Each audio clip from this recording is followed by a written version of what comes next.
הנה מה טוב ומה נעים, שברכים גם יחד. הנה מה טוב ומה נעים, שברכים גם יחד. הנה מה טוב ומה נעים, שברכים גם יחד. הנה מה טוב ומה נעים, שברכים גם יחד. הנה מה טוב ומה נעים, שברכים גם יחד. הנה מה טוב ומה נעים, שברכים גם יחד. הנה מה טוב ומה נעים, שברכים גם יחד.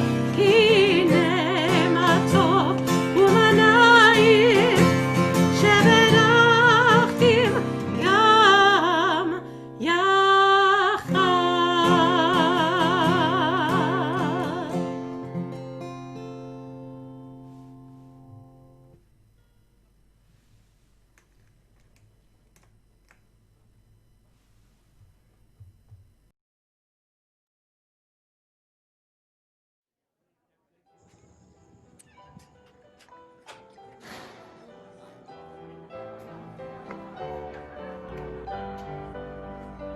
לשנה טובה תיכתבו, לשנה טובה תיכתבו. Shana Tova from the beach. Wishing you a happy, sweet, and healthy new year. Shana Tova.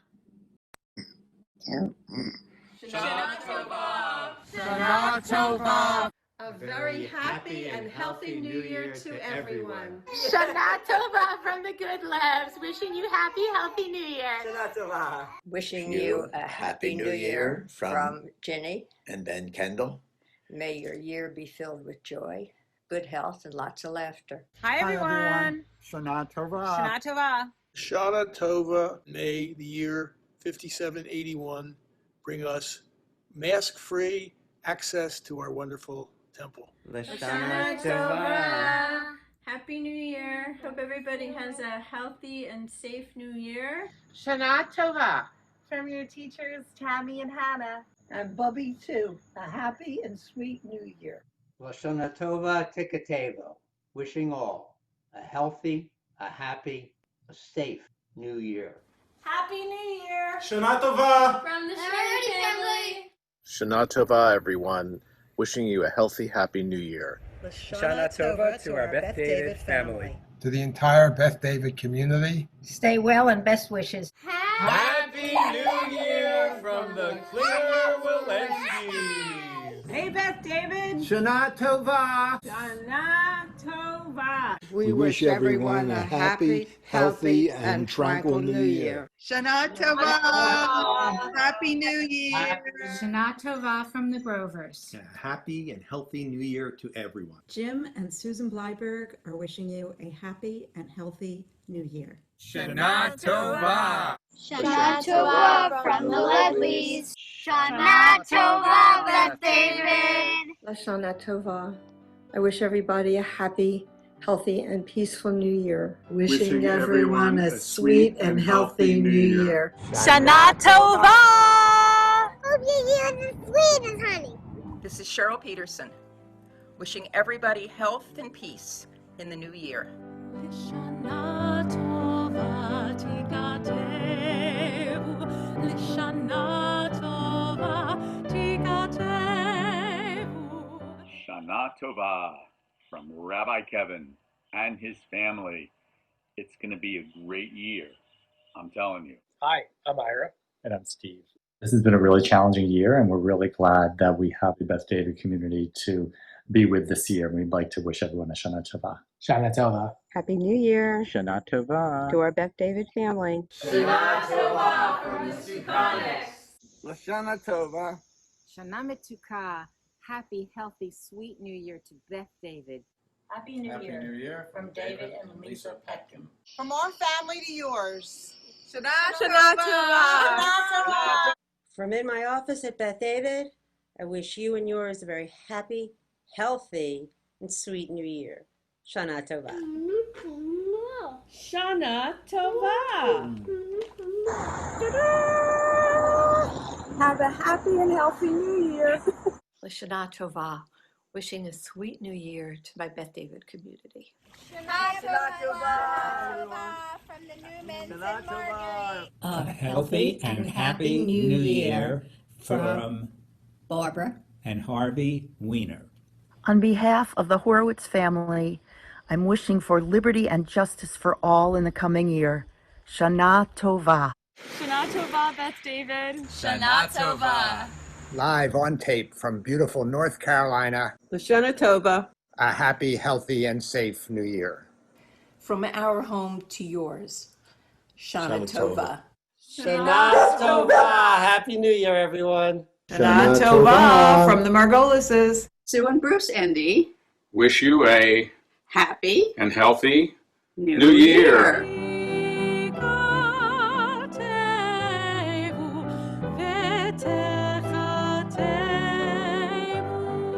Shana Tova. Umtuka. A good and sweet year. To our friends at Beth David. Shana Tova. Lashana Tova, everybody. Lashana Tova. Happy New Year. Wishing everybody a happy New Year. Shana Tova. Happy New Year. Shana Tova. Shana Tova. Shana Tova. Shana Tova. Happy New Year. Happy New Year. Shana Tova. We wish you all a happy, healthy, sweet, and peaceful New Year. The Glasser family wishes everyone a year of happiness, good health, and harmony. Lashana Tova. May we all have a sweet year and next year be together right here. Amen. Lashana Tova. Tikatevu. Lashana Tova. Tikatevu. Tikatevu. Vetechatemu. Shana Tova.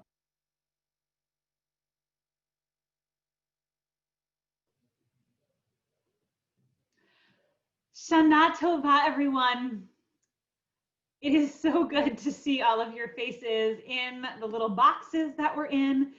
And it's so good to see all of the faces on video too. I see some people have already been using the chat box, so make sure you use that too and greet each other in person. But it is so good to be together, even though we are together in such a strange way. We've been calling these virtual services, but after we started calling it that, I've been feeling a little bit like maybe it's the wrong term. Because while we may be together with webcams and iPhones, with tablets and computers this year, nothing about being together, nothing about today is anything but real. Rosh Hashanah is here on time, just when we needed it. And this community is real. And all of our prayers today are real too.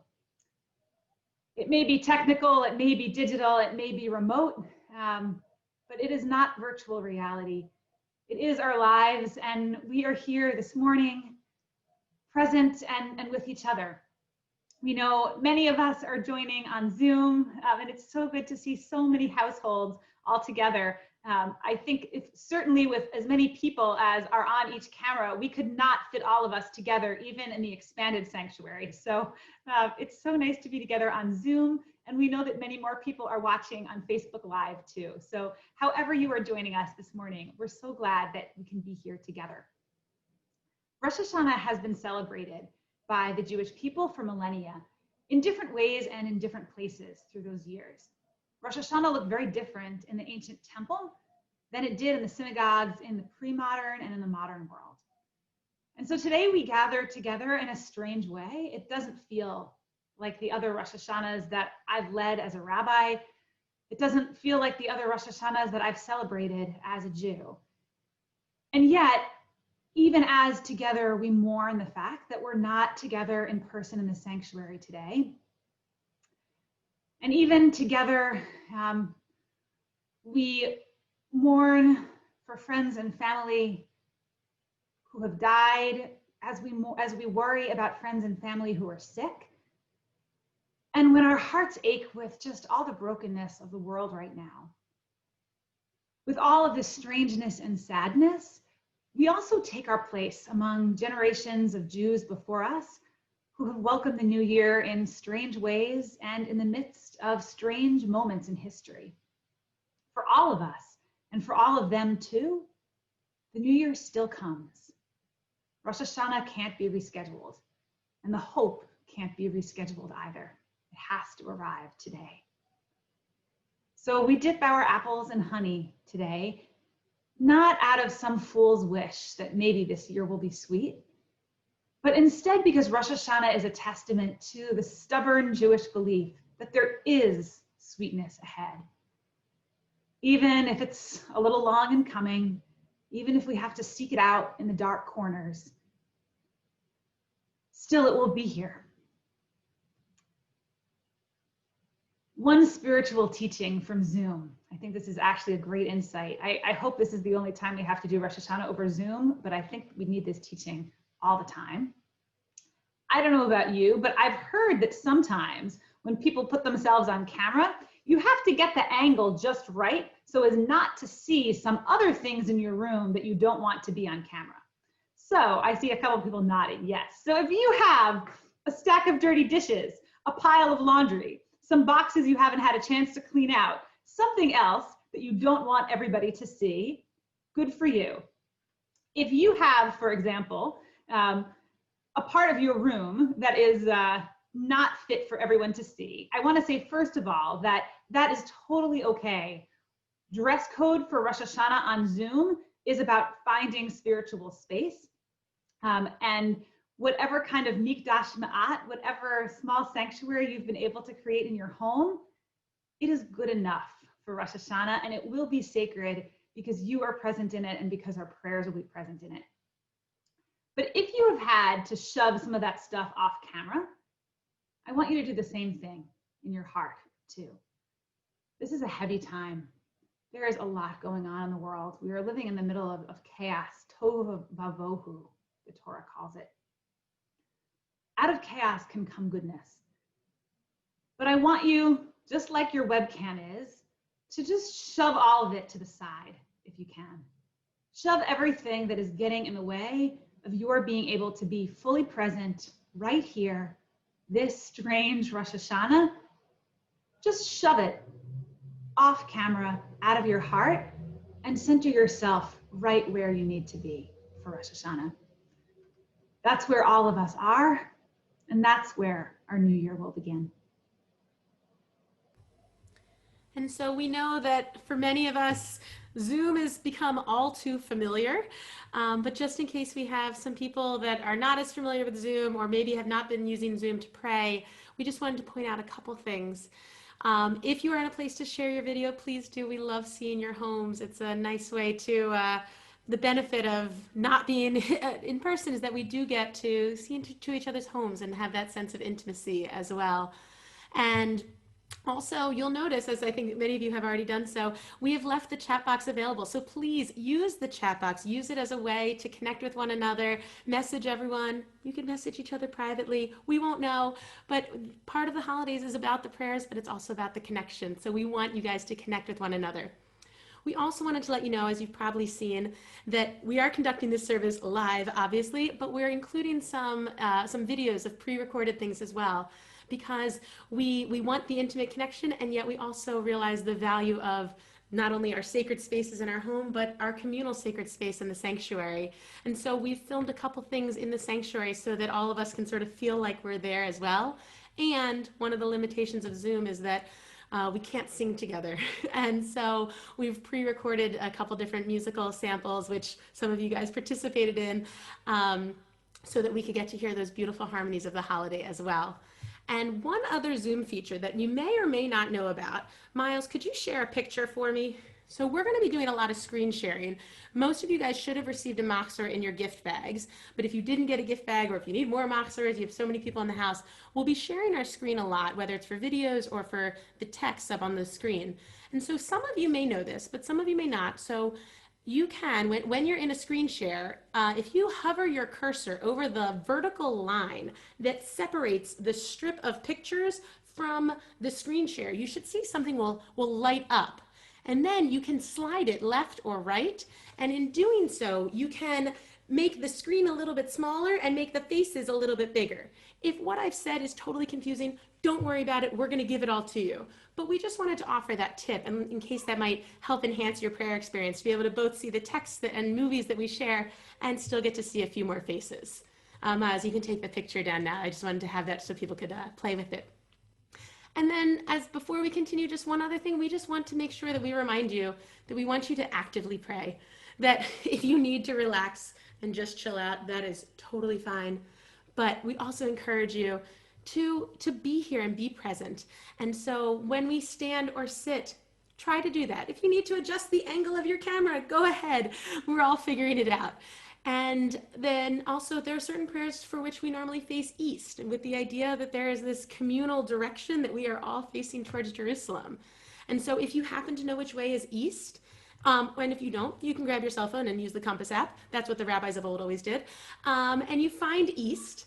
And if you're in a place, I know everyone's rooms are set up differently, so if it doesn't work out, that's okay. But if you want to try it out, sometimes there's something, Zoom feels so placeless, right? We don't know where we're grounded. So try it out. Maybe facing east might help us feel grounded in our prayers today. So we begin our services this morning with a prayer that traditionally in Judaism, we say in the morning and at times throughout the day. It's a prayer for being in our bodies. And I know that all of us come to this service with a mix of different experiences of what it's like to be in your bodies. If you are recently injured, if you've recently been sick, if you have disabilities that make you struggle, if you have concerns about how other people perceive your body, then sometimes our bodies get in the way of us being able to pray. Usually we're physically present and our bodies are so near each other. And this morning we're just each of us alone in our bodies, our souls connecting through this strange technology. So the cantor and I want to offer you a version of the prayer, Asher Yatzar, this morning. And it's a prayer thanking God for our bodies, however imperfect they are. And we thank God that we were given these bodies, a house for our souls that allows us to be physically present in this world. And with all of the sickness in the world, with all of the imperfection that all of us are so aware of in ourselves this year, we offer this prayer. Get yourself comfortable. This prayer is a good time to do it. If you're not sitting in a comfortable chair, this is the time. Make sure you are situated in a space where you can pray comfortably for the rest of this time. And let's begin our service by giving us the space to remember that we are perfect just as we are, even in our brokenness.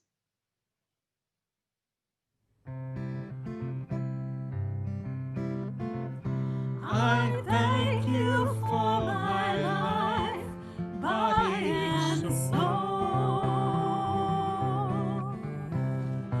Help me realize I am beautiful and whole. I'm perfect the way I am, and a little broken too. I will live each day as a gift I give to you. Whoa. Whoa. Whoa. Whoa.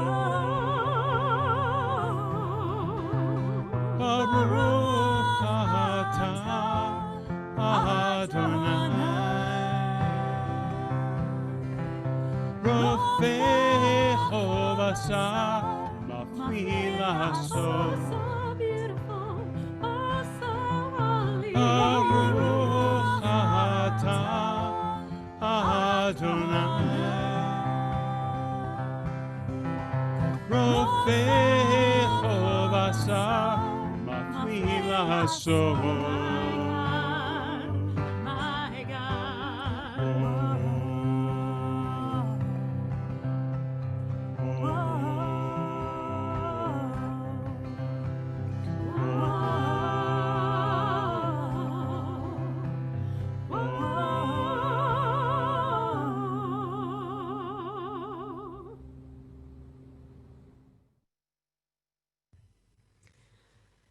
And so we continue our prayers with the Baruch Hu, with our call to worship, really making sure that across these virtual lines that are oh so real, we are all ready to pray.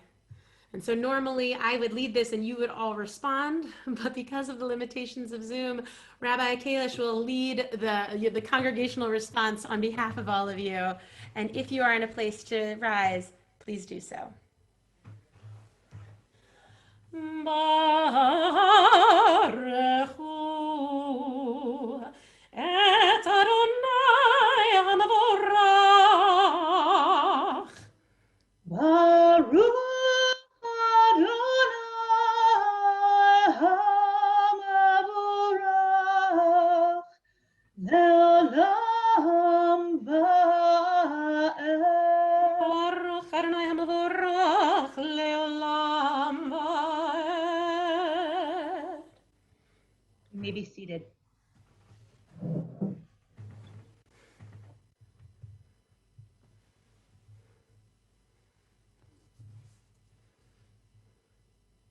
The Shema is a prayer of oneness, an affirmation of oneness. It's the most famous prayer in our tradition, but it's a prayer not actually to God, but to each other. An affirmation that we are all on the same page as we begin these services, that we are all affirming a unity. We have spent the past half of a year so isolated from each other and separated from the communities, from the people, from the places that are most important to us. But the Shema is a reminder, is a creed to affirm that in fact, there is still a oneness that unites all of us, that the world can be broken up into the grid that we see on the screen today. You can keep people in their homes and in their apartments. You can close down the places where people can gather. You can keep all of us apart. You can fragment our society, and still there is a oneness. So in affirmation of that oneness, we offer this prayer just as Jews have for generations before us. Shema Yisrael, Adonai Eloheinu, Adonai Echad, Baruch Shem Kevod Malchuto Le'olam Va'ed.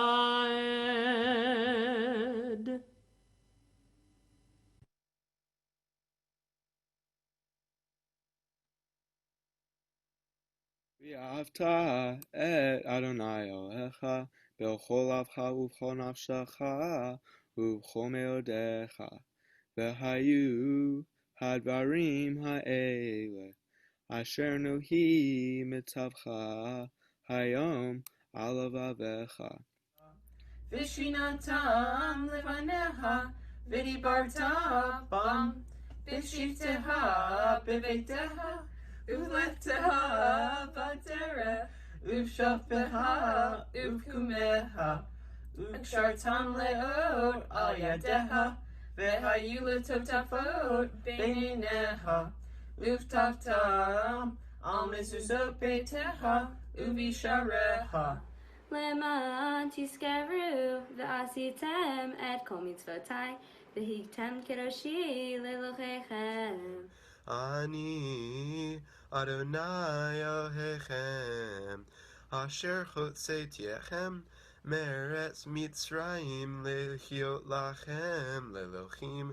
אני אדוני אלוהיכם, אדוני אלוהיכם אמת.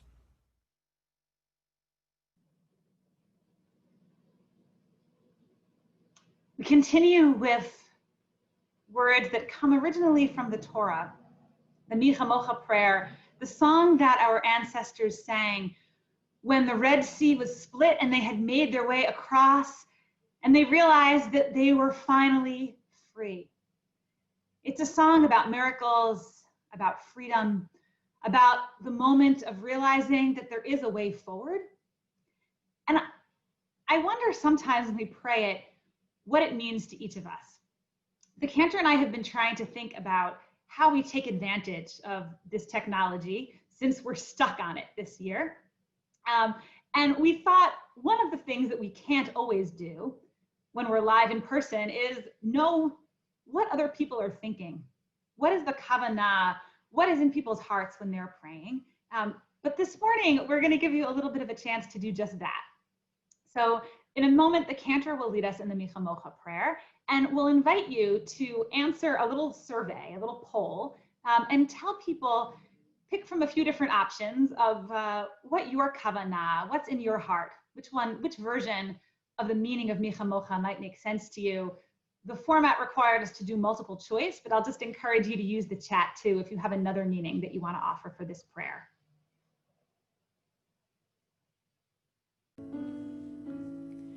מי כמוך באלים אדוני, מי כמוך נדר בקודש, נורא תהילות אוסף אלה. שירה חדשה שיבחו גאולים לשמך שפת הים. יחד כולם הודו והמליכו ואמרו, אדוני ימלוך לעולם ועד. צור ישראל, קומה בעזרת ישראל, ופדחי דומך יהודה וישראל. גואלנו אדוני צבאות שמו, קדוש ישראל.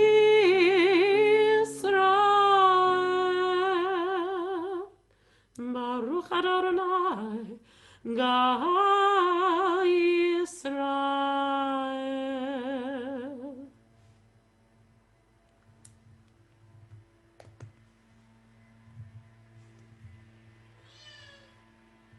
We'll see the results from the poll in a minute. Thank you for people who shared what the prayer means to you this year. We continue now with our Amidah. If you're following along in the hard copy of Mishkan Tefillah, of Mishkan HaNefesh, excuse me, the Machzor, we'll be continuing on page 166. If you don't have a hard copy of the book, don't worry, we'll be putting all of the prayers on screen. But if you want to follow along, the next prayer starts on page 166.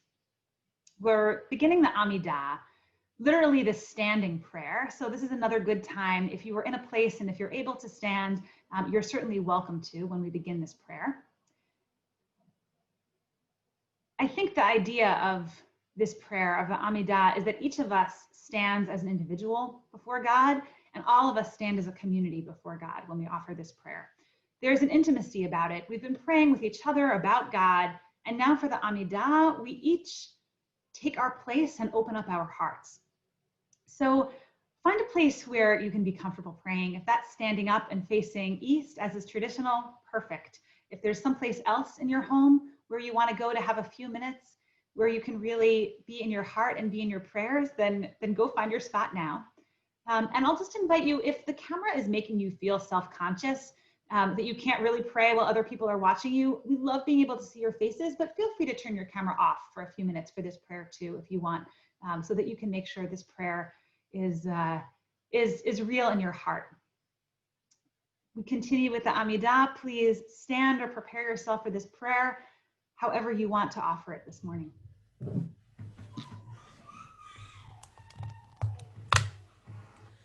Adonai sifatai tiftach ufia tehilvatecha Baruch atah Adonai Eloheinu v'Elohei avotenu ve'imotenu Elohei Abraham Elohei Yitzchak Ve'Elohei Yaakov, Elohei Sarah, Elohei Rivka, Elohei Rachel, Ve'Elohei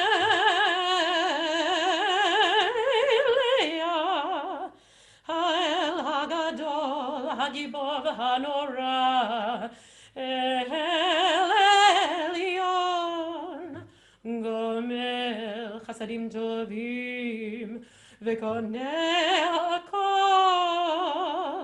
וזוכר חסדי אבות ואימהות, ומביא גאולה לבני בניהם, למען שמו מאהבה.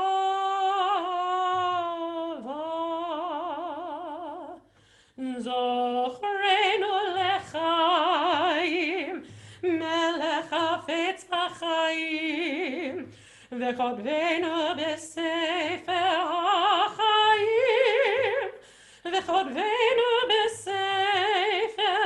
בספר החיים, למענך אלוהים חיים, זוכרנו לחיים, מלך חפץ בחיים, וכותבנו בספר החיים, וכותבנו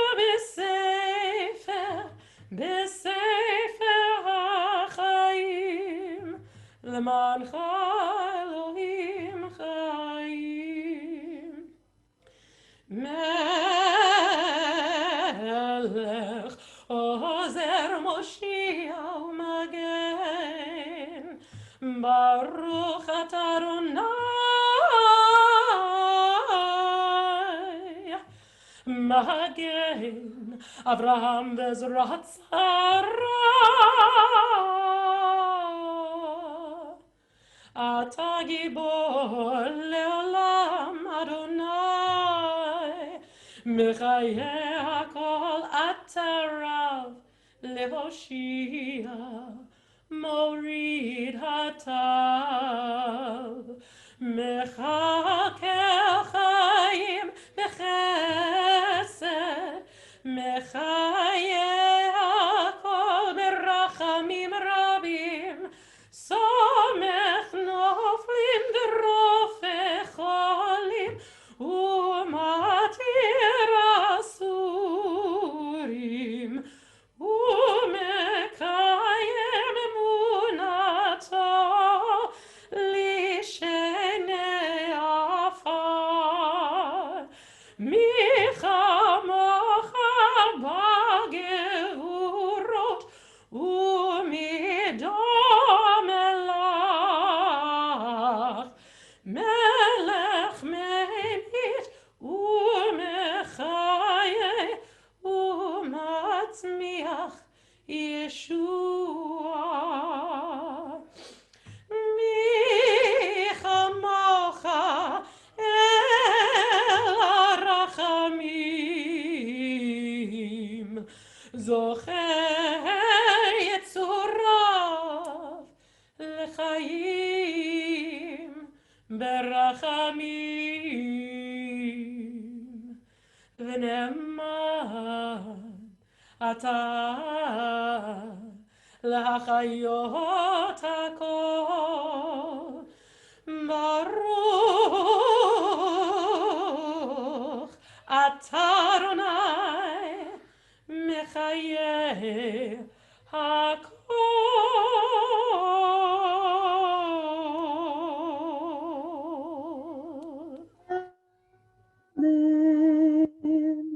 You may be seated. Who shall live and who shall die? These are among the most haunting words of all the High Holy Day prayers. Some years when life has been gentle to us, they can seem melodramatic, shrill, the burden of some bygone generation who suffered by the sword and by stoning. But I think this year has laid bare the truths that Unetana Tokef addresses, our own mortality, how little we can predict what the future holds in store, how little control we have, how much we take for granted, and how vulnerable the things that are most precious to us really are. We gaze now at the vast unknown of the coming year, and like generations before us, we offer up this prayer out of our humble brokenness. As it did for generations before us, may it help us find our way to strength and resilience, even in these uncertain waters.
On Rosh Hashanah it is written, on Yom Kippur it is sealed, that this year people will live and die, some more gently than others, and nothing lives forever. But amid overwhelming forces of nature and humankind, we still write our own book of life, and our actions are the words in it, and the stages of our lives are the chapters, and nothing goes unrecorded ever. Every deed counts.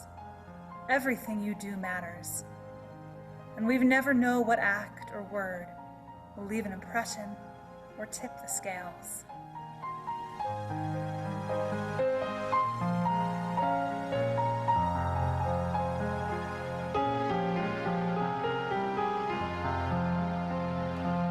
Rosh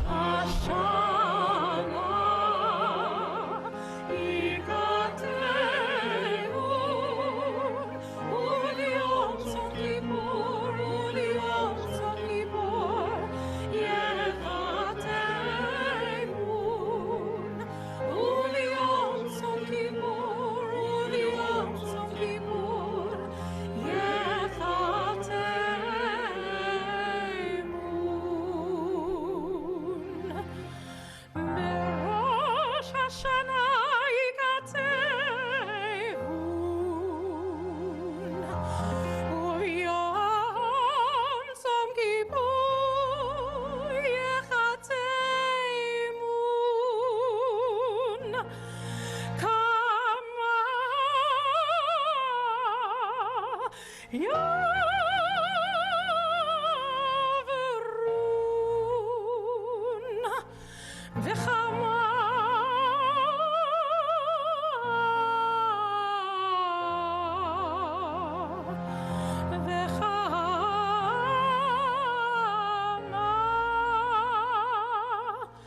Ibarre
So if not now, then when?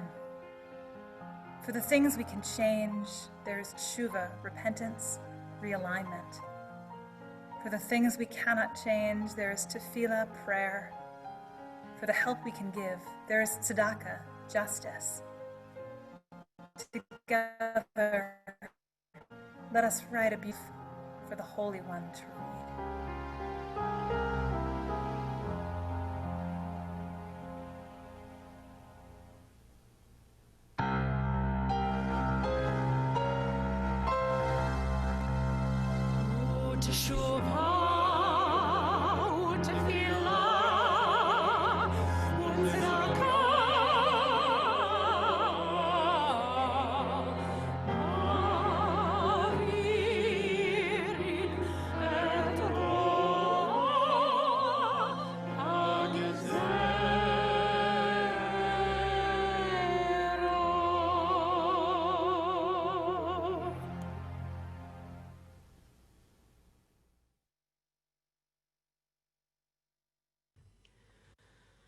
From these high holiday themes and this awareness of our own fragility, especially at this time, we now transition into a Mishaberach, a prayer for healing of the sick.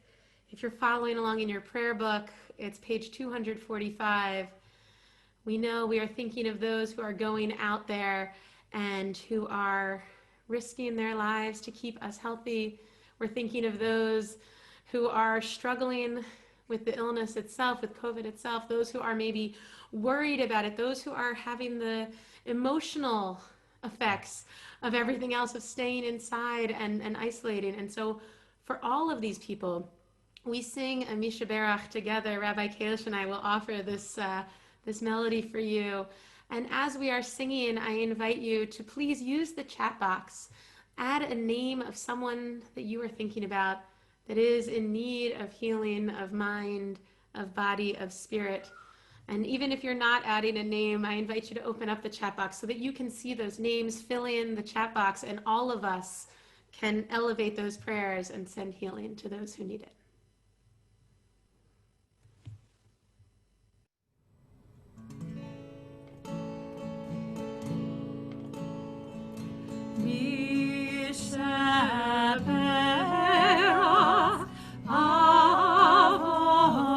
Leimotenu,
And from Mishaberach, our prayer of healing, we continue with our prayer for peace. Oseh shalom bimroma, hu yaseh shalom aleinu, ve'al kol Yisrael, ve'al kol yoshvei tevel, ve'imru. Amen. Oseh shalom bimroma, hu yaseh shalom aleinu, ve'al kol Yisrael, ve'al kol yoshvei tevel, ve'imru. Amen.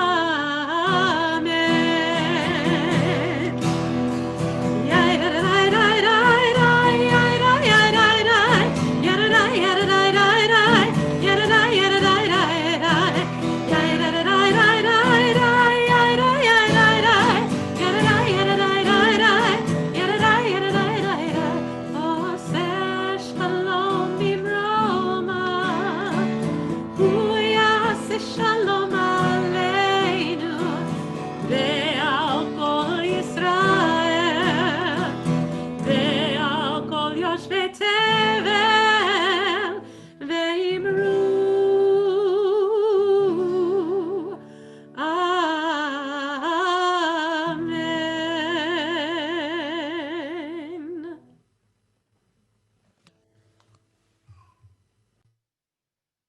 When the world is in crisis, God can feel far away. And when the world is in crisis, we wonder what power God has to help us heal this world and to give us blessing in the coming year. And so we pray the prayer that has moved Jewish hearts in difficult times, in times of crisis, since its words were first uttered during a terrible drought centuries ago. We pray Avinu Malkeinu, with prayers that God, like a parent, might be close to us, with prayers that God, like a sovereign, might be powerful for us. Avinu Malkeinu, hear our voice. Avinu Malkeinu, have compassion on us and on our families. Avinu Malkeinu, halt the onslaught of sickness, violence, and hunger. Avinu Malkeinu, halt the reign of those who cause pain and terror.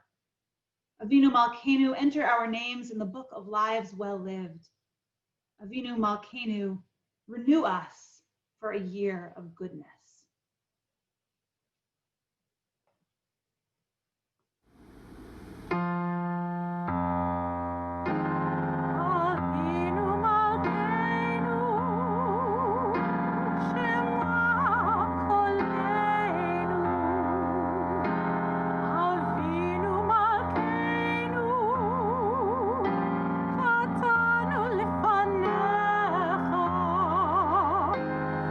Avinu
With these words of Avinu Malkeinu, we metaphorically stand in front of the ark about to read Torah, and so we will ask you all to please rise if you are in a place where you are able to do so as we prepare for the Torah service. Adonai, Adonai, Rachum v'chanun, Erech apayim, v'rav chesed ve'emet, notze chesed lahalafim,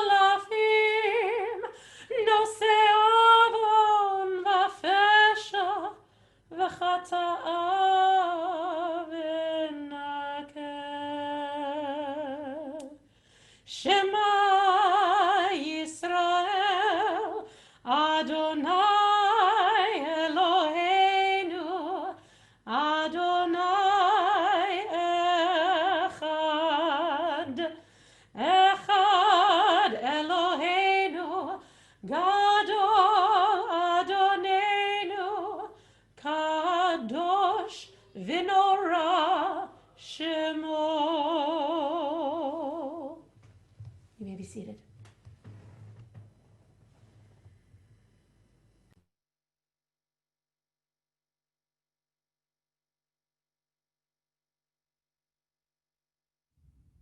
The world has turned upside down.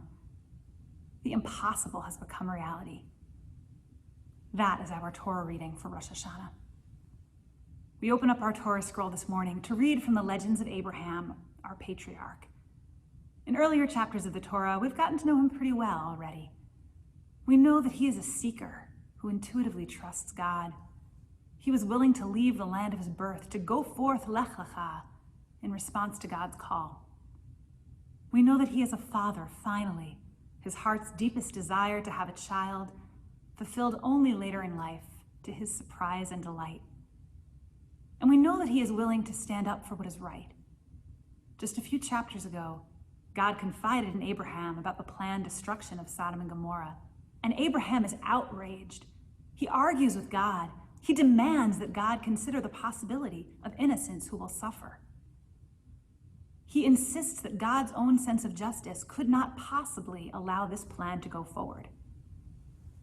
This is Abraham, our patriarch, a man of faith, a loving father, a champion of the most vulnerable, standing up for justice. All these parts of his life are aligned. He knows who he is. And then comes this chapter in the story, the one we read from today. The God of justice and compassion, who Abraham trusts so completely, will suddenly ask him to do what is unthinkable. This is the moment in our Torah when the world turns upside down, when the unimaginable is what we are suddenly asked to live with.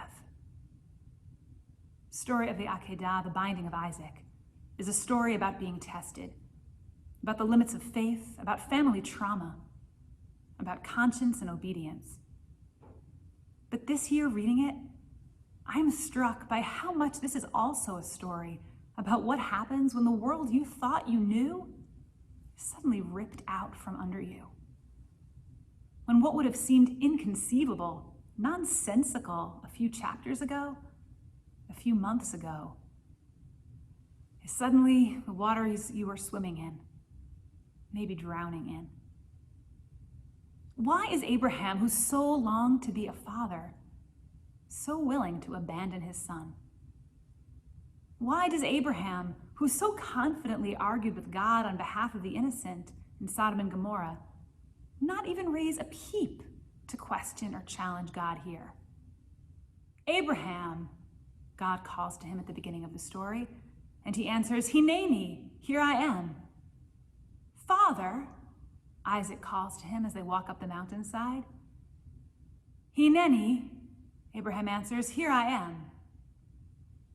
But in fact, he is barely present to either one of them. Can you even recognize who he has become? This chapter reads like a sleepwalking version of the patriarch we know.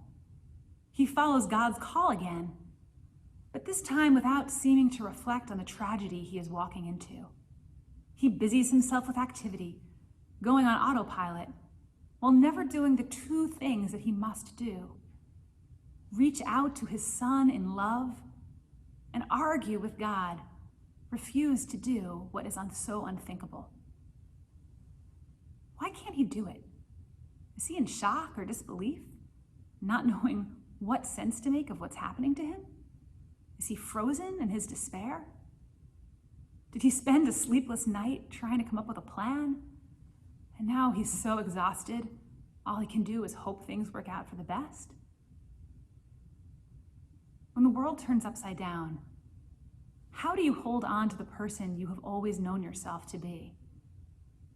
When the world is crumbling, how do you stop yourself from crumbling with it?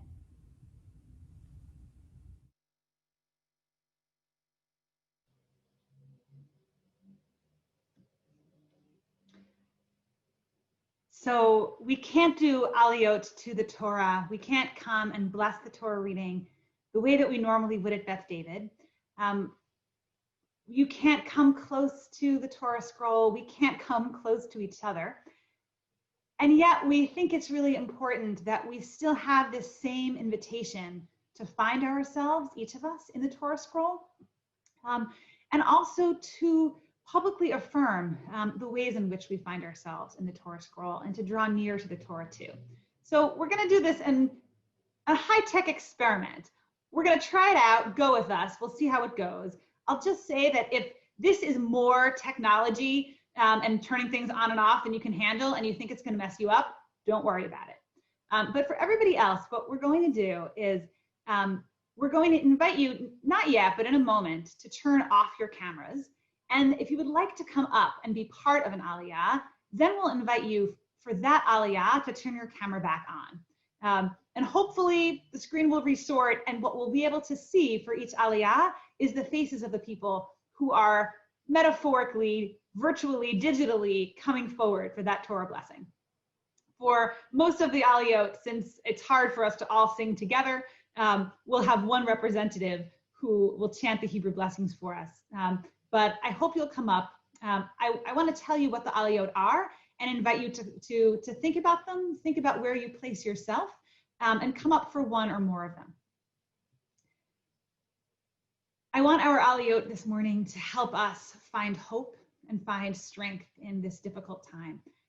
So I'm going to give a few different aliyot for the ways in which we have been finding strength and hope this year. I'll just list them first and then I'll say a minute more about them. But just so you can think it over and figure out where you think you're finding hope, or maybe if you don't feel like you have much hope or strength right now, where you want to find it in this new year. First, people who are finding hope by doing something concrete to help.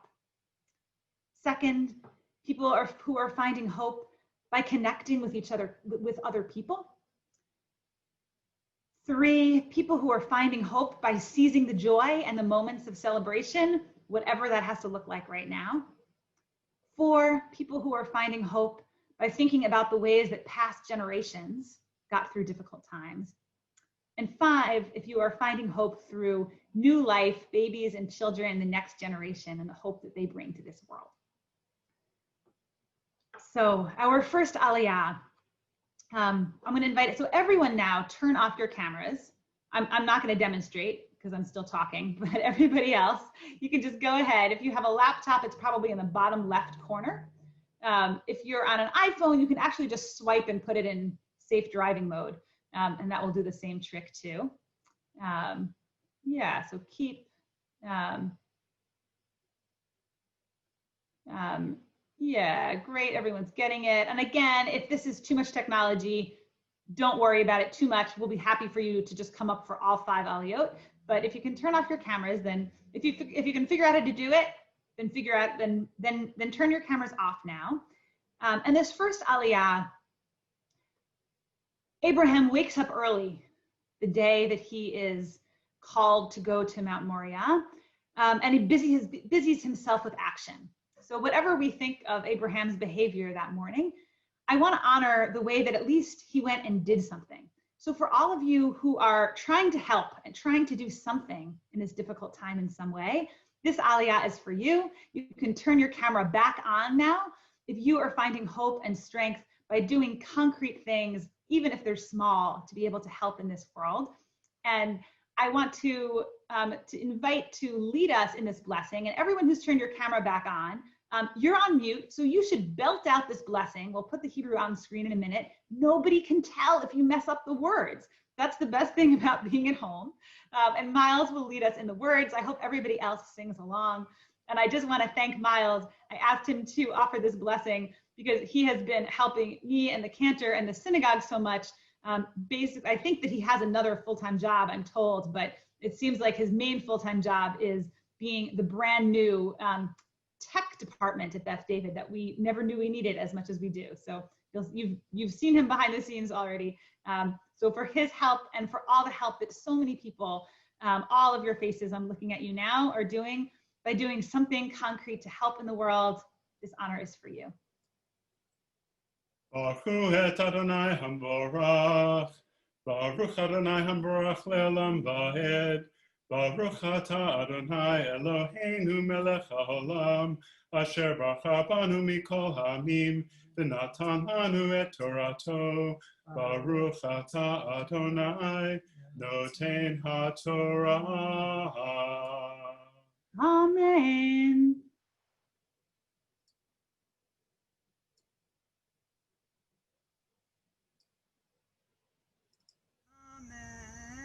ויהי אחר הדברים האלה והאלוהים נישא את אברהם ויאמר אליו אברהם ויאמר הנני ויאמר כך נא את בנך את יחידך אשר אהבת את יצחק ולך לך אל ארץ המוריה והעלהו שם לעולם על אחד ההרים אשר אמר אליך וישכם אברהם בבוקר ויחבוש את חמורו ויקח את שני נעריו איתו ואת יצחק בנו ויבקע עצי עולה ויקם וילך אל המקום אשר אמר לו האלוהים.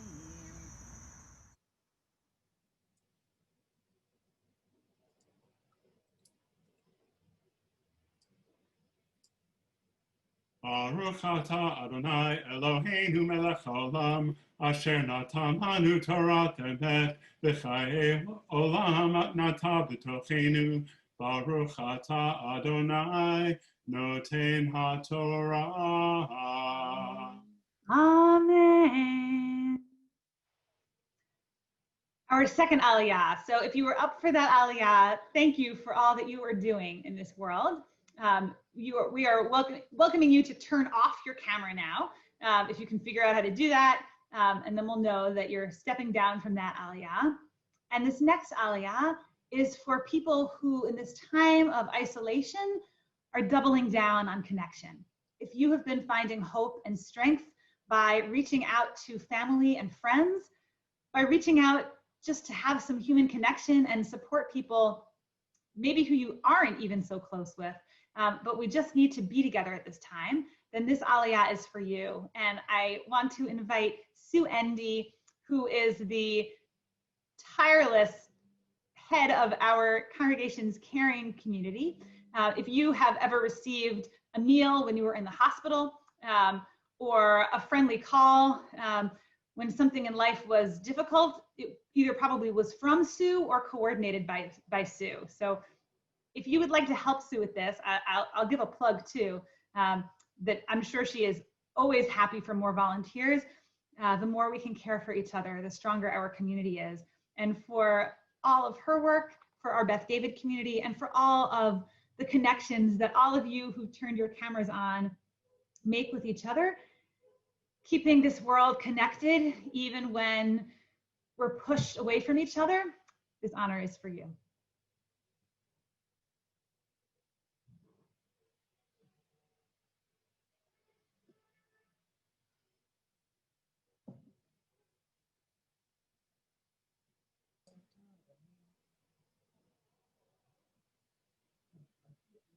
Who's reading this one? Nobody?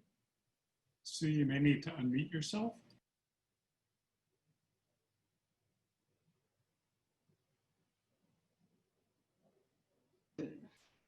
Okay. Baruch Hu Adonai Hamvorach. Baruch Adonai Hamvarach Le'olam Va'ed. Baruch Adonai Hamvorach Le'olam Va'ed. Baruch Atah Adonai Eloheinu Melech Olam Asher Bochar Banu Mikol Ha'ami V'natan Lanu Et Torato. Baruch Atah Adonai Noten HaTorah.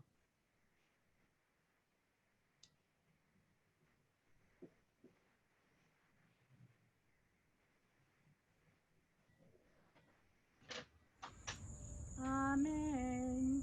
Vayom hashlishi, vayisa Avraham et einav, v'yaret et hamakom mirachok. Vayomer Avraham et narav,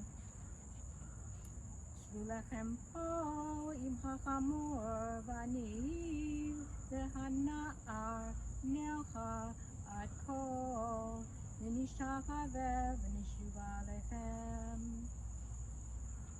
Vayikach Avraham et eitzei ha'olah vayasem el Yitzhak beno vayikach be'ado et ha'esh v'et ha'malachelet vayalchu shnechem yachdav.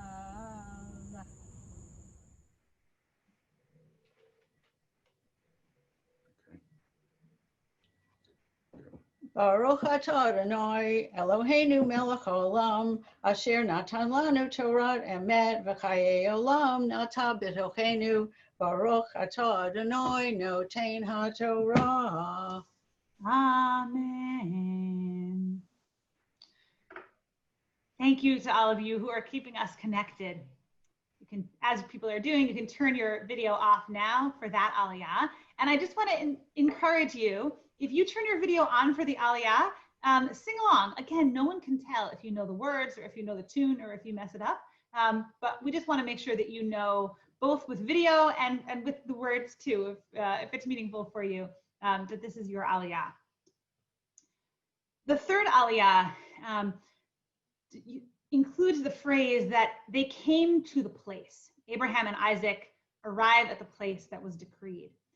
And this aliyah is for those of you who have arrived at a place, at a moment in life that is filled with joy, even if maybe this was not exactly the circumstance that you were hoping you would find yourself in at such a joyful time.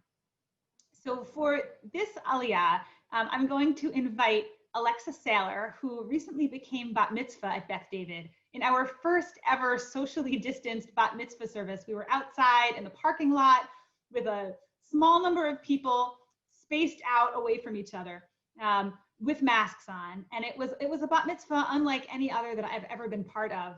But Alexa handled the whole situation. Her bat mitzvah was originally scheduled for the spring and had to be postponed, and then had to be done in a way that is a first at Beth David, for sure. And she handled it with such grace, finding the joy in that moment and in the celebration of everything that she had worked for to become a bat mitzvah. So I'm going to invite Alexa to say the blessing for us. And any of you who've turned your cameras on now, or invite you to turn your camera on, if you celebrated graduations, weddings, engagements, beautiful days in beautiful places, if you've been finding the joys that you can find in your home, even if they weren't big moments, that is finding the joy too, even in these difficult times. We are centering in on joy, and that is bringing us hope. So Alexa, you can lead us in the blessing.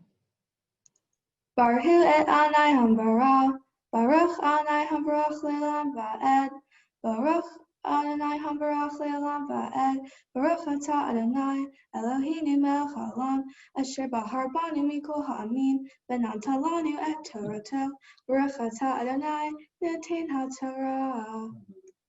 Amen.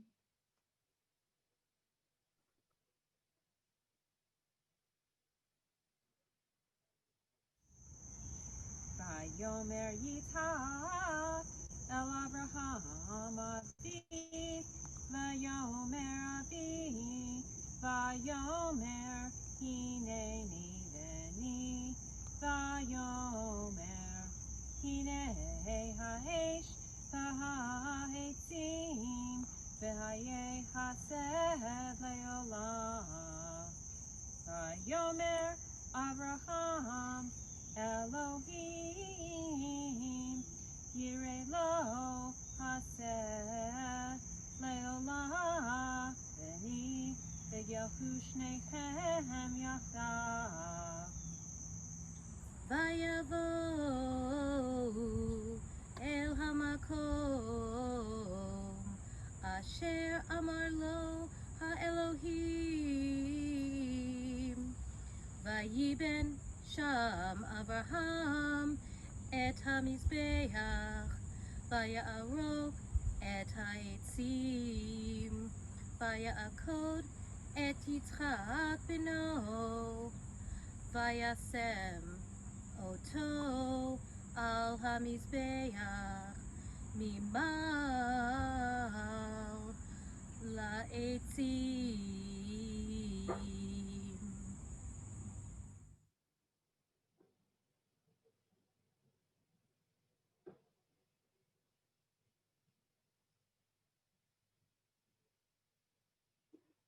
And Alexa and everyone else who has their video on for this Aliyah, you can all lead us in the blessing after the Torah reading. Eloheinu melech haolam, asher natan lanu Torat emet v'chayei olam nata b'tochenu, baruch atah Adonai noten haTorah. Amen. The next Aliyah is for everyone in this community who is finding strength in the stories of generations past.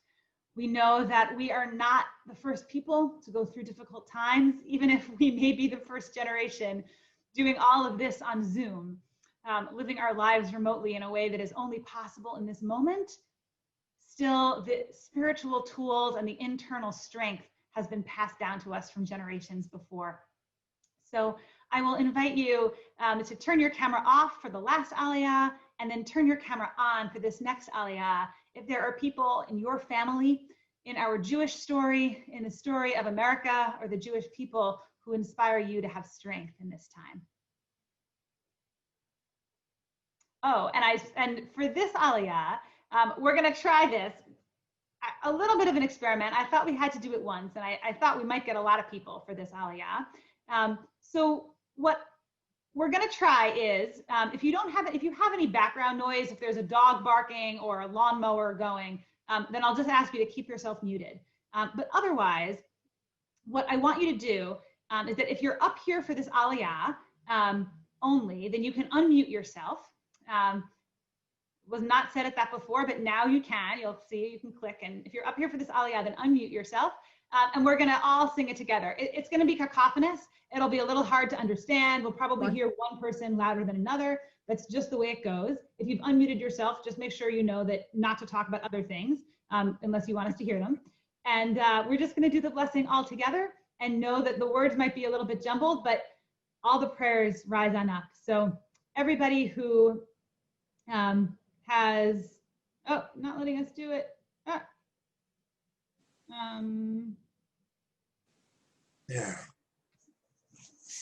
You can do it now.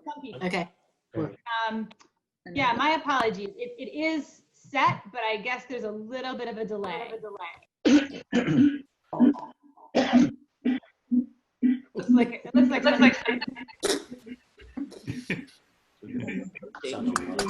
if you have two devices in your home, then I'll just ask you to make sure that one of them is muted so we don't have any feedback. And with joyful cacophony, it'll hurt our ears a little bit, but I think it's going to do our hearts good. Let's see. All of us who are strengthened by past generations, let's offer this blessing together. You're on now.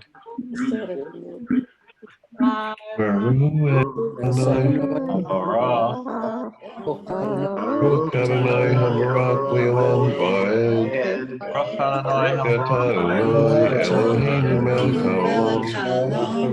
Karabanu mikol ha'amim. Natan lanu et Torato. Ata Adonai notin ha'Torah. Amen. Amen. Amen. When did you want Amen. Vaishlach Abraham et yado, Vaikach et hama'achelet, lishchot et beno. Vaikra elav malach Adonai min hashamayim, Vayomer Abraham, Abraham, Vayomer hineni. Vayomer al tishlach yadcha el hanar, V'al ta'as lo me'uma, Ki ata yodati, Kireh Elohim ata, V'lo chasachta, et bincha et yechidcha mimeni. Vayis Avraham et einav vayar, V'hine ayil echar nechaz bisvach v'karnav, Vayelech Avraham, Vayikach et ha'ayil, Vayalehu leolah tachat beno. Vayikra Avraham, Shem hamakom hahu Adonai yireh, Asher yeomer hayom, V'har Adonai yeraeh.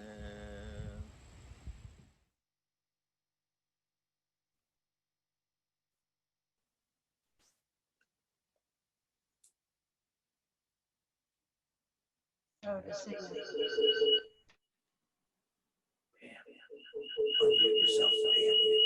No, but it said to do. We'll continue now with the after blessing. We can all join together. Baruch atah Adonai Eloheinu melech haolam asher natan lanu Torat emet v'chaye olam nata b'tochenu. Baruch atah Adonai noten haTorah. And let's have everybody unmute themselves now and give a good Amen. Amen. Amen. Finally, our fifth Aliyah is a special treat every year. The end of the fifth Aliyah promises to Abraham that far from losing a child, in fact, he will gain generations and generations of descendants, as many as the stars in heaven.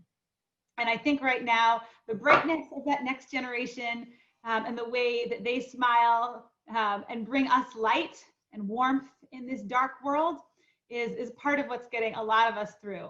So we have a bunch of people on this call, and we're going to try to spotlight all your videos. So if you've been on gallery view, we'll just, I guess we'll do the same thing. If you have not welcomed a new child into your family this year, turn off your video.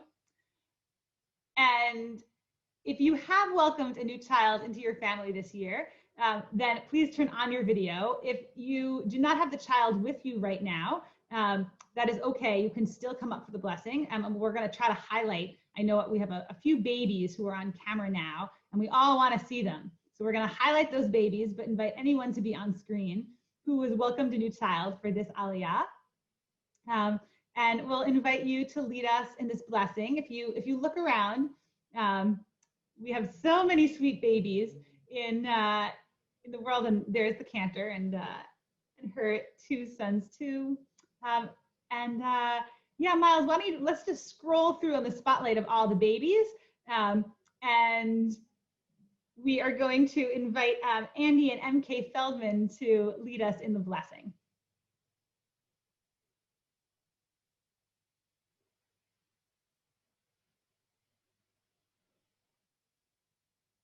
And Miles, let's put the words for the blessing on screen too.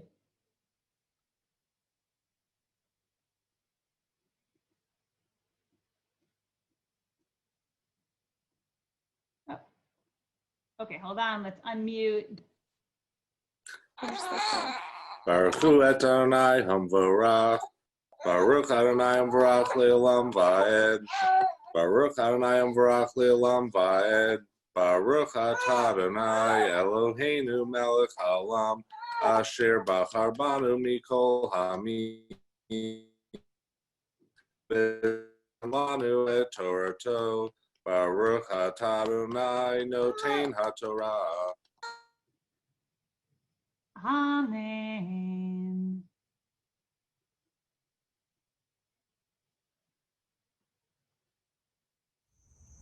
Vayikra Malach Adonai El Abraham Shemit Min Hashamayim Vahayomer Bi Nishbati Mehem Adonai Ki Yan Asher Asita Et Hadavar Hazeh Velo Hasachta Et Bicha Yehidecha Ki Barech Avarechecha V'harba Arbe Et Zaracha Ki Chokvei Hashamayim V'haho Asher Al Sifat Hayam V'yirah Zaracha Et Sha'ar Oyevaha V'hitbarechu V'zaracha Kol Goyei Haaretz Ekev Asher Shamata B'koli Vayeshav Avraham El Niarav Vayakmu Vayalchu Yachdav El Bever Shava Vayeshev Avraham Bever Shava.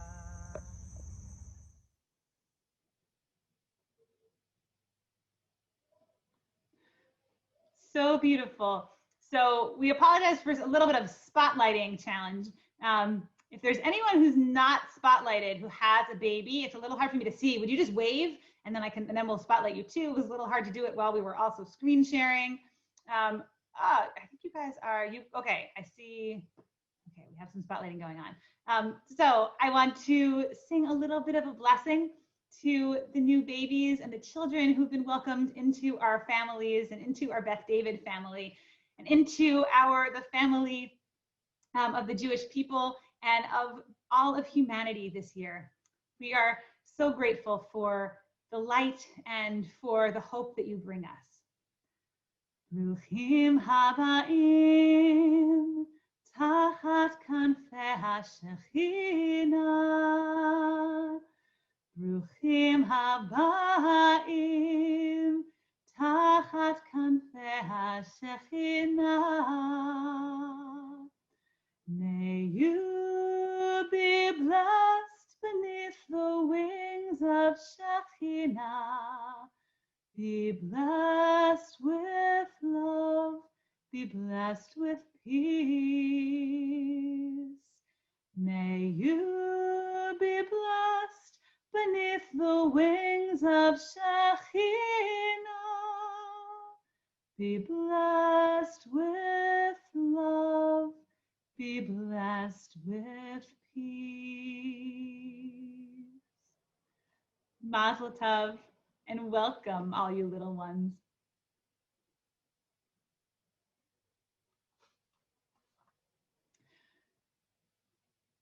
We continue with, I hope, a little bit more strength and a little bit more hope from all of that love, from all of these little ones, and from all of the ways in which we find hope and strength in this difficult time.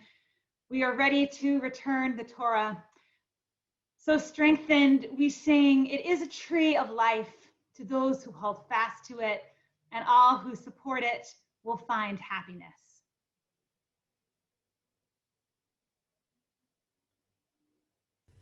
Okay, Getting my talit back on after cuddling some cute babies. If you're in a place where you're able to stand, we invite you to do so. Etz Chaim hi lamachazikim ba v'tomcheha meusha deracheha dachenom v'chol netivoteha shalom hashivenu Adonai elecha v'nashuva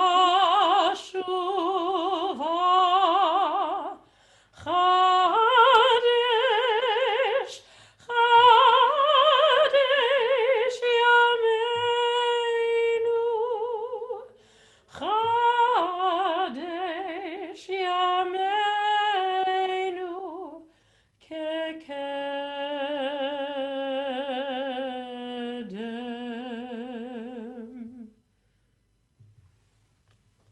You may be seated.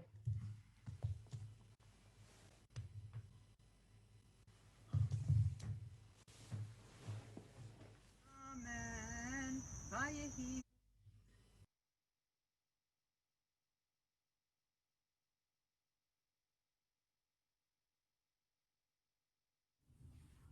Shana Tova. We've been saying it to each other all morning. I've been saying it for weeks. But this year the words feel a little bit more complicated. What does a good year actually mean right now? Is a good year even possible? Like Abraham, we find ourselves living in an upside-down world. The places that we're used to thinking of as safe and comfortable, our schools and daycare, our friends and relatives' homes, places we go to relax, hair salons, restaurants, stadiums, concert halls, they're all suddenly risky. Solid jobs and profitable businesses have dissolved before our eyes. Long-planned vacations are suddenly off the table. We can't visit loved ones. We can't cry on a friend's shoulder. The important conversations and the gatherings we were looking forward to are all suddenly on Zoom, from 6 feet away with masks on, or they don't happen at all. What's more, it's hard to escape the feeling that the systems, the institutions we have long trusted are suddenly unstable. If I mail a package at the post office, will they have the equipment to get it there on time? If I have to go to the emergency room, will they be too overwhelmed to treat me? If I cast my ballot, will it be counted? If our leaders tell us how to keep ourselves safe, can I really trust them? A 90-year-old member of our congregation told me recently that of all the history he's lived through, all the crises he's seen with his own eyes, never before has he felt as vulnerable as he does right now. I don't think he's alone in that feeling. Like Abraham, we are at risk of losing ourselves in this upside-down world. Our identities are so interconnected with work, with school, with our communities. Who are we exactly when we've lost so much of that? With so much spinning around us, it is so easy to turn inward, to keep our heads down and just worry about ourselves. With so much uncertainty and pain all around us, it is easy to harden our hearts. My friend and teacher, Rabbi Shai Held, teaches that one of the central projects of the Torah is to teach us how to turn the memory of suffering, of how we suffered when others hardened their hearts, into moral responsibility and empathy. After telling the story of the enslavement in Egypt, the Torah tells us over and over, "You shall not oppress a stranger, for you know the heart of a stranger, having yourselves been strangers in the land of Egypt." This idea is repeated so many times in Judaism, he writes, in the Torah, in the Passover Seder, that it's easy to lose sight of just how radical and non-obvious it is. Too often, the consequence of our suffering is that we close up our hearts. We are too overwhelmed, too broken, too cynical, too embittered to really be able to offer kindness and compassion to others. But the teaching of the Torah, Rabbi Held teaches, is to train our hearts to take the other path. The Torah challenges us, he writes, to nurture and cultivate the compassionate response, and to make sure that the raging combative one never becomes an animating principle in our lives. If this open-heartedness is difficult to do, even with the memory of suffering, then it is harder when we are in the thick of it, when the chaos and the isolation we are living in goes on month after month. I know how hard it is just to keep our heads above water right now. Is it really fair to ask anything more of ourselves? The toll of this impossible time has been so heavy on our mental health and our physical health. And yet, if we want this coming year to be a year of blessing, then that is what is required. We must not sleepwalk through this difficult time. We cannot merely go through the motions to get through each difficult day.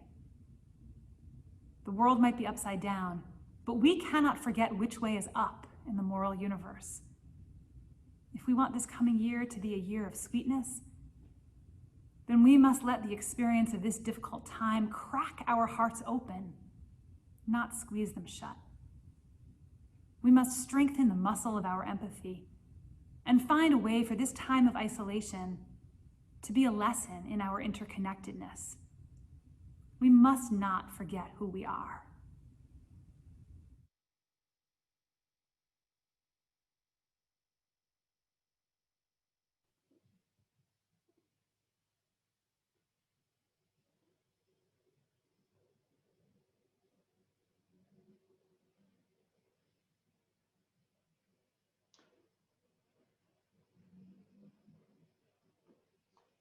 So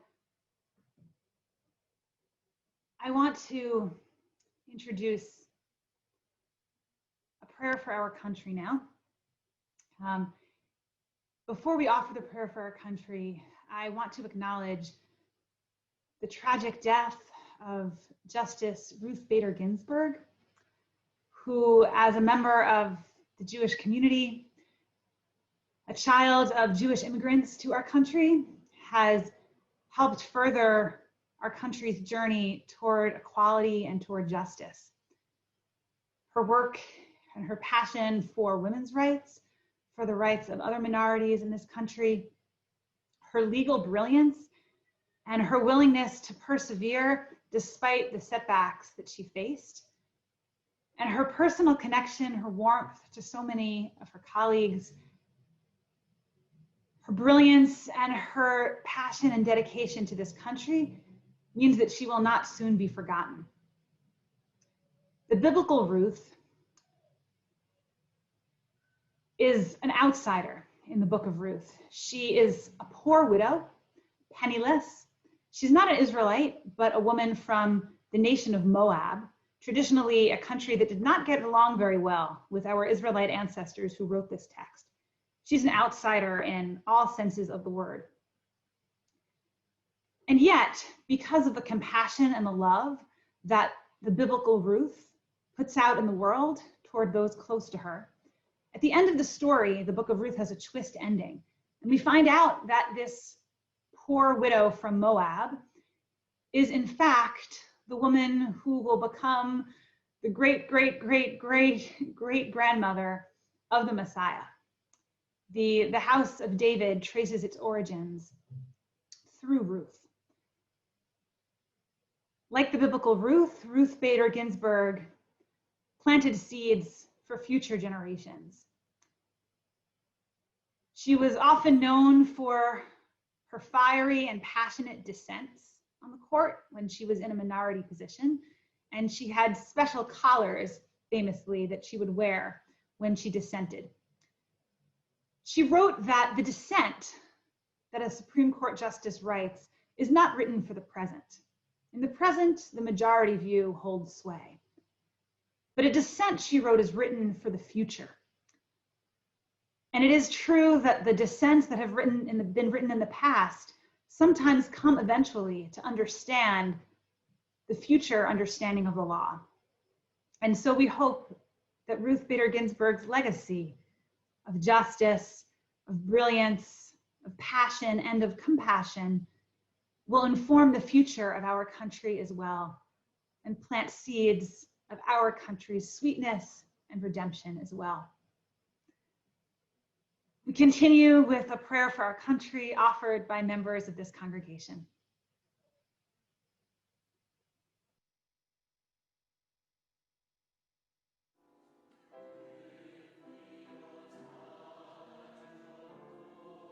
Eloheinu ve'Elohei Avotenu ve'Imotenu, our God and God of our ancestors. Makor habracha, Makor hachaim, source of blessing, source of life. You have implanted within us great abilities. We can each be a source of blessing. We can each nurture and protect life. Bless us with the strength, courage, and wisdom to be healers, to be creators of hope, to be Rodfei Tzedek and Rodfei Shalom, those who live in pursuit of justice and peace. Eloheinu ve'Elohei Avotenu ve'Imotenu, our God and the God of our ancestors. Our country faces great challenges. Suffering and sickness. Hatred and violence. Inequity, narrow-mindedness. Division, despair, too many deaths. Let us rise up to meet these challenges. To fill every corner of the land with love and peace.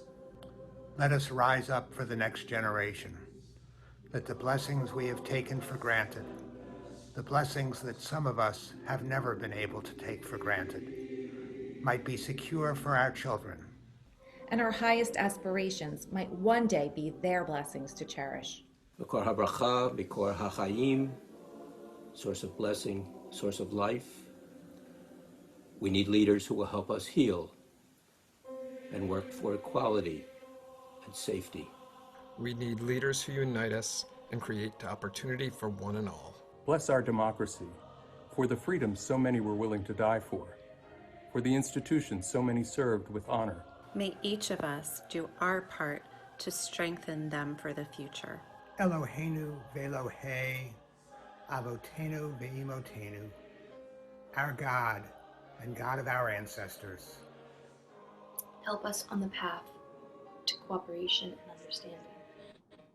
Help us to hear the cry of those who are oppressed. Help us to make this country a place of love and peace. And let us say, Amen. Amen. Amen. Amen. Amen.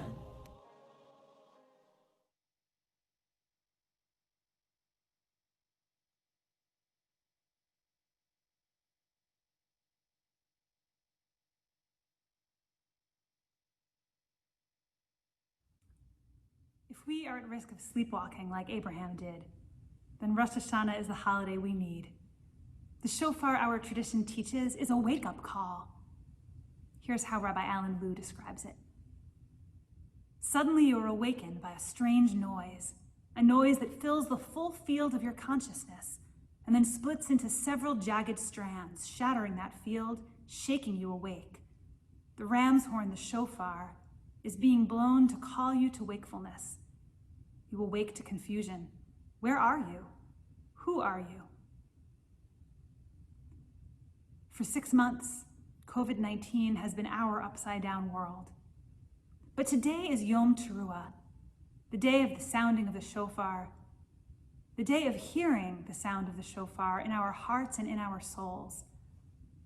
And so today we must not continue to sleepwalk through this crisis. We must let this crisis wake us up. Because while our lives have been turned upside down, while the whole world has been turned upside down, there are so many ways in which, if we lifted up our eyes to see, we would have noticed that the world was already upside down, long before COVID.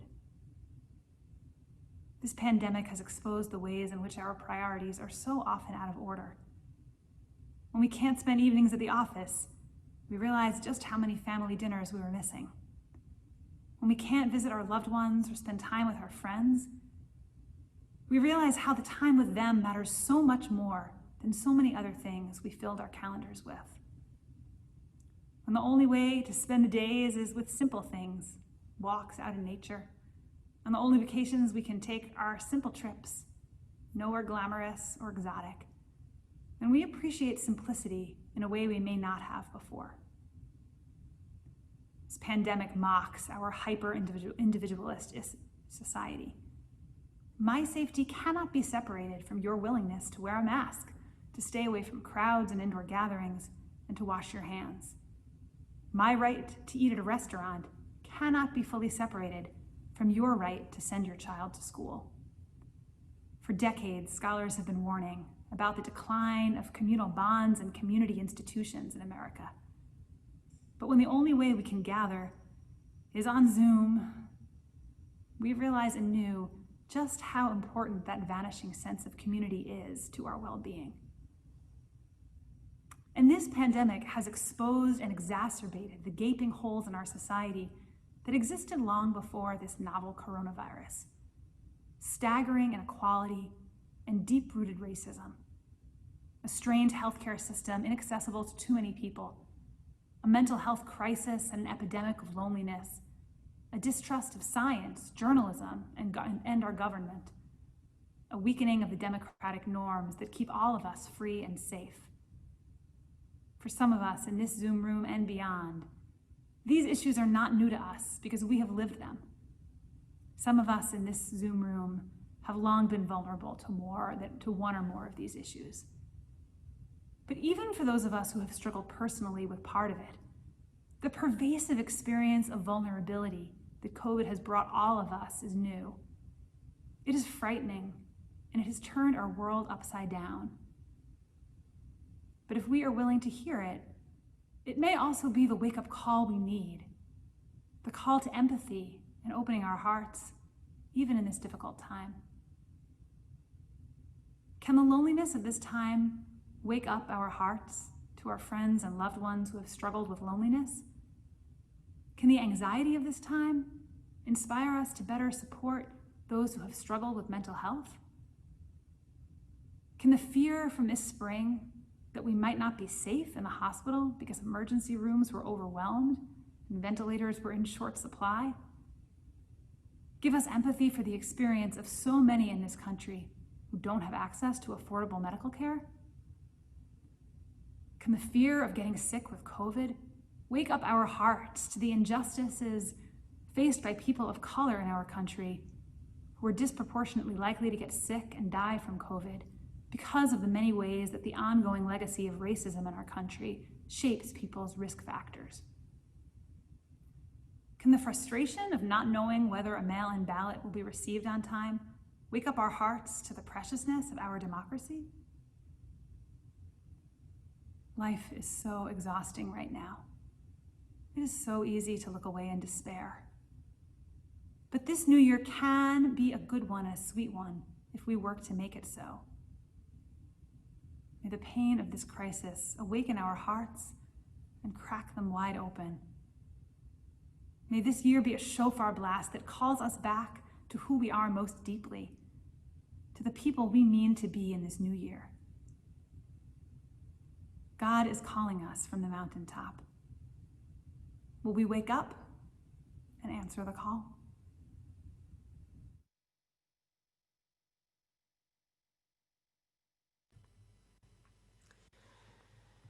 And with that call, we now enter into our shofar service, which begins with the great Aleinu. If you are in a place where you are able to rise, I invite you to do so in just a moment. And then this will be followed by our shofar blessings and a video of our shofar blasts. And while the video of the shofar blast might not be the same as hearing the shofar live, through the magic of video editing, there is something beautiful about hearing this mixture of our children giving the calls and our various baalei tekiah, our various shofar blowers, blowing the shofar, sounding that sound that rouses our souls.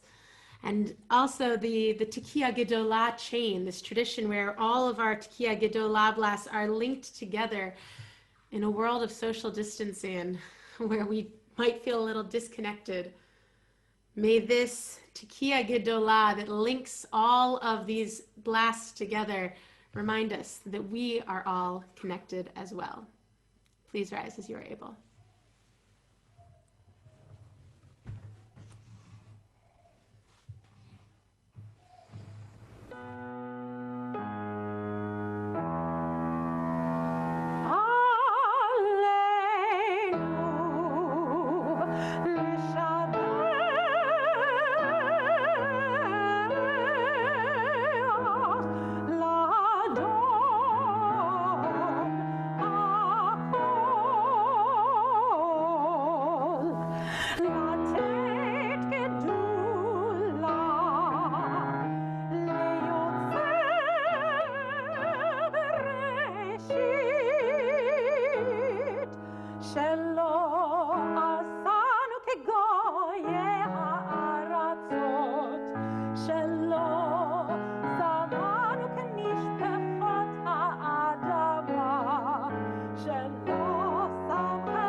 Baruch atah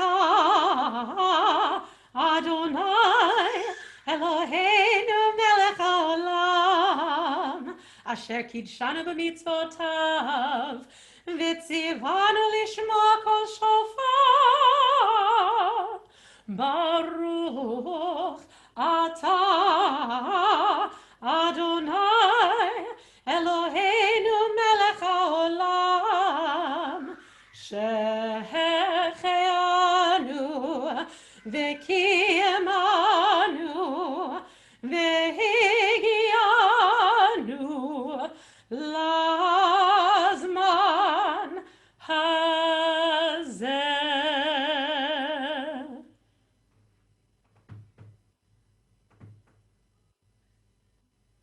Tekiah. Shivarim Teruah.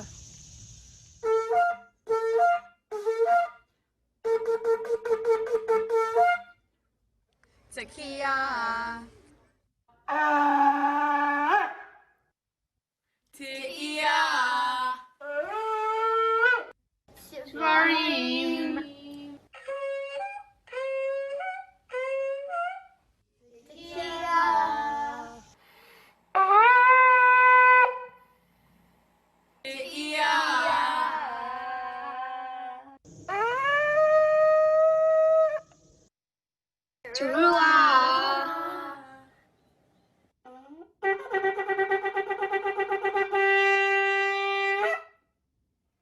Tekiah Gedolah.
So with the fullness of that wake-up call, with the fullness of that call from centuries and centuries, from the mountaintop, from the temple, and right into our hearts, across this technology, it is not perfect, but it is bringing us together. May we all be roused by the shofar call this year. We have a couple concluding prayers and blessings. We want to first have an opportunity for our congregation to say Kaddish together. I mentioned before Justice Ginsburg, because she has not yet been buried, the period of her Shiva has not yet begun. We will say Kaddish for her after she's buried, although we mourn her death with our whole country and the whole Jewish people today. This morning, we want to acknowledge the recent deaths of the loved ones in our congregation, and we will invite you in the chat to share the names of anyone for whom you are saying Kaddish this year, whether a loved one or a friend that you have recently lost, or whether someone who died at this season in years past, or really at any time through the year that we have just ended.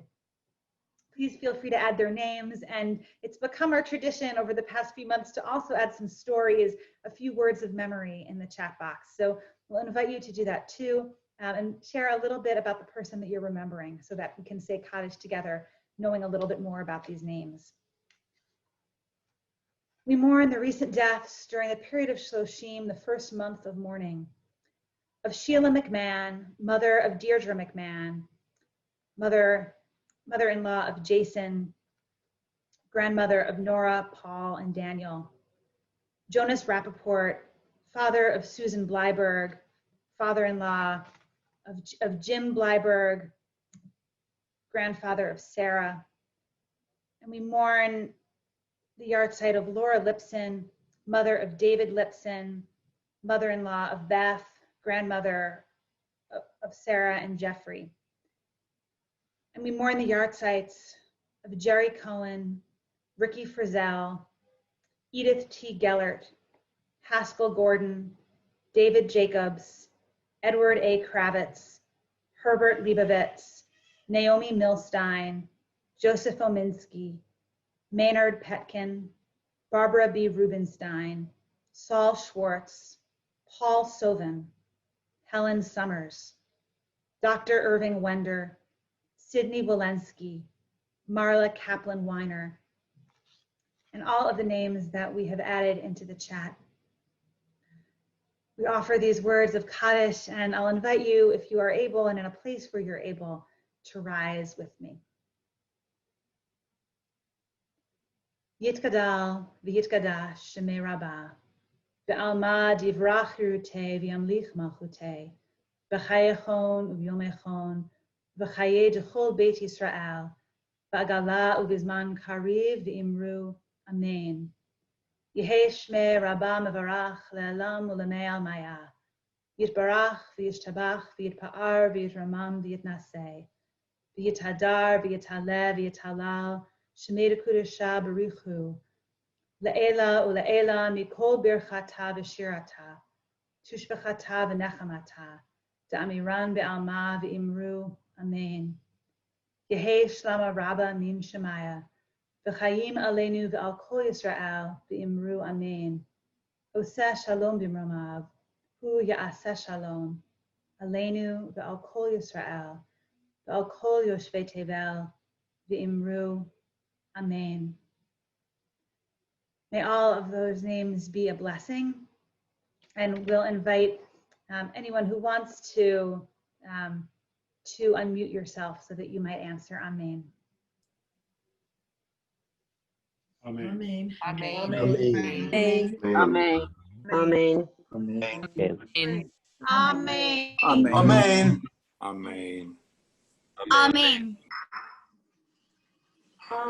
Amen. Amen. Amen.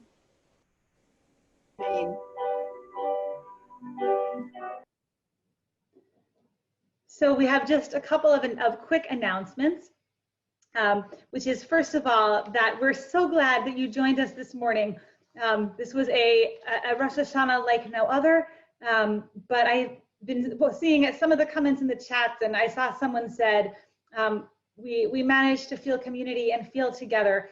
And I am so glad that I was able to spend Rosh Hashanah with all of you.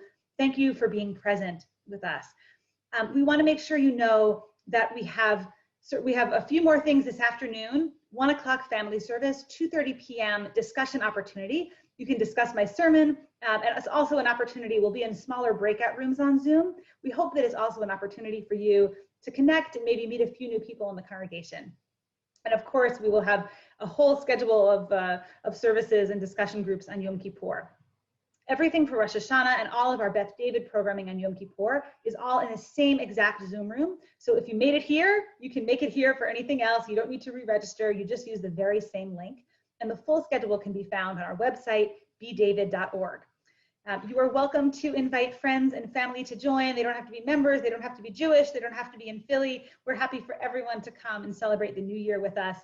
This entire service, as well as the video excerpts from it, and including my sermon, will all be posted on Facebook, Beth David's Facebook page, and on Beth David's website after this service. So we'll invite you, please, to share it with family and friends, anyone you know who wasn't able to make the service live, but would still be able to like to pray together on this Rosh Hashanah. I think that's everything. We have lots of social action work going on right now, including the Religious Action Center of Pennsylvania's Civic Engagement Campaign and a food drive. So more information about all of that is on our website as well. We're so grateful to all of you who participated, whether by singing, by reading, by coming up for an aliyah, by volunteering to do some of the video editing for us, by keeping Beth David a strong community even in this difficult time. And we want to end with a blessing from me and the cantor. Traditionally, this is a blessing that we rise for. So again, if you're able, if you're in a place, we invite you to rise so that we can bless you.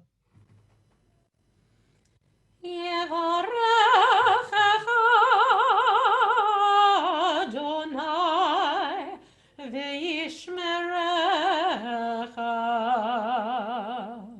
May God bless you and protect you. Ya'er Adonai panav elecha v'chuneka. May God shine upon you and be gracious to you.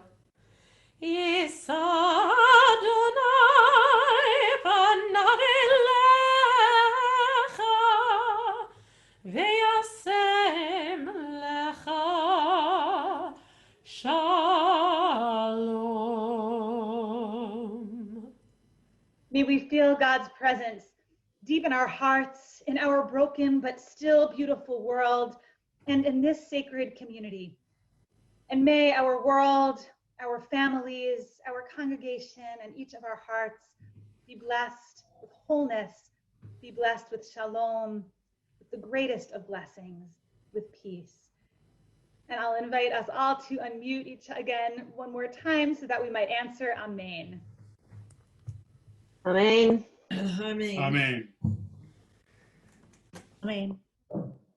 Amen. Amen. Amen. Amen. Amen. Amen. Amen. Amen.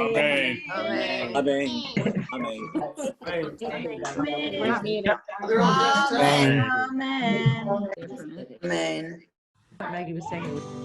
Lishana tova tikatevu, Lishana tova tikatevu, tikatevu, vetechatemu.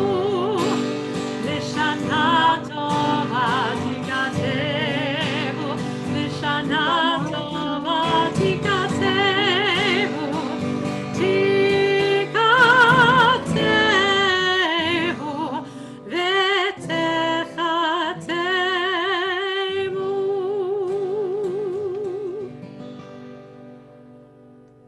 Shana Tova.